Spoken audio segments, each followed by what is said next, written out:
chaotic scene in Paris today as a gunman opened fire on police at one of the city's most popular tourist attractions. The attack coming just days ahead of the heated French presidential election. Now, many are wondering if reaction to today's violence could propel a far-right candidate who's been called France's Donald Trump to victory. ABC's chief foreign correspondent Terry Moran takes us on a road trip through a changing Europe. One of the most beautiful streets in the world, the iconic Champs-Élysées, on lockdown tonight.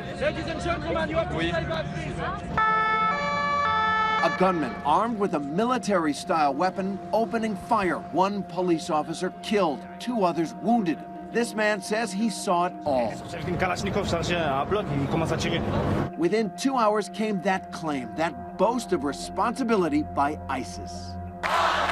All this just 3 days before France goes to the polls in the first round of a bitterly contested presidential election. Nous sommes tout d'abord sous la menace d'une dilution de notre identité nationale. A leading contender in the presidential race, Marine Le Pen.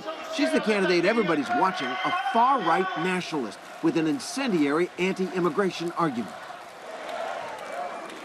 This is our home, a rallying cry reminiscent of a familiar refrain. And America first. The U.S. president today sending his condolences. It's a very, very terrible thing that's going on in the world today. For France, for all of Europe, this is a moment of truth. So last month, we went on a road trip across these political battlegrounds where the continent's future will be decided. The big question, has the election of Donald Trump in America and the grim uncertainties of this age of terror emboldened the populist movement around the world? And could the ripple effect mean the end of Europe as we know it? Morning. First stop, Paris, the city of lights, now also known for the ever-present reality of terror. We're going to the headquarters of the National Front. We're going to go and talk to some of the younger members. So this is where it all happens, right? Why? Why sign up with Madame Le Pen? She's saying, like Trump did in the US, make France great again. She has a strong, really strong message, and she brings hope. She'll get France more jobs, less immigration. Parce que oui, en France, nous avons 9 millions de pauvres, nous avons 6 millions de chômeurs, et nous ne pouvons plus accueillir de migrants. Sounds familiar, right? But in Europe, that human tide of refugees from the Middle East has made the immigration issue even more intense. Le Pen suggests immigration like this is dangerous, reminding voters of the constant threat of attacks, like the massacre in Paris almost 2 years ago now.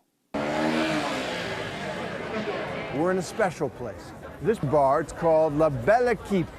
That means the good team. And the last time I was here, this was all shuttered.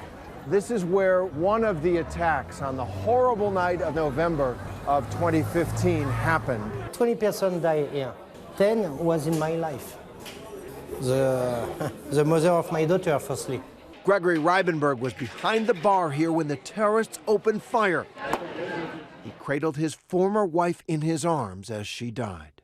But even after experiencing the unimaginable, he is not a supporter of Le Pen, who he sees as a fearmonger.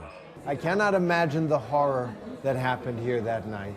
And for many men, it would have made them angry. You can do nothing with angry, nothing. La France qui se divise en deux, mais le monde est comme ça. Il y a une partie du monde qui a peur de la mondialisation, qui ne sait pas comment l'aborder, et une autre qui l'aborde de façon plus optimiste.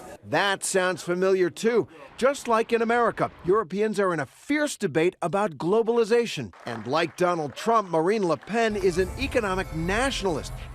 So we traveled 2 hours south to Châteauroux, the heart of France, to see if she can persuade the people here to vote for her. J'espère vraiment que ce sera elle notre présidente pour faire le changement en France. Le Pen's campaign is both slick and emotional, packaged populist anger. Je veux remettre la France en ordre.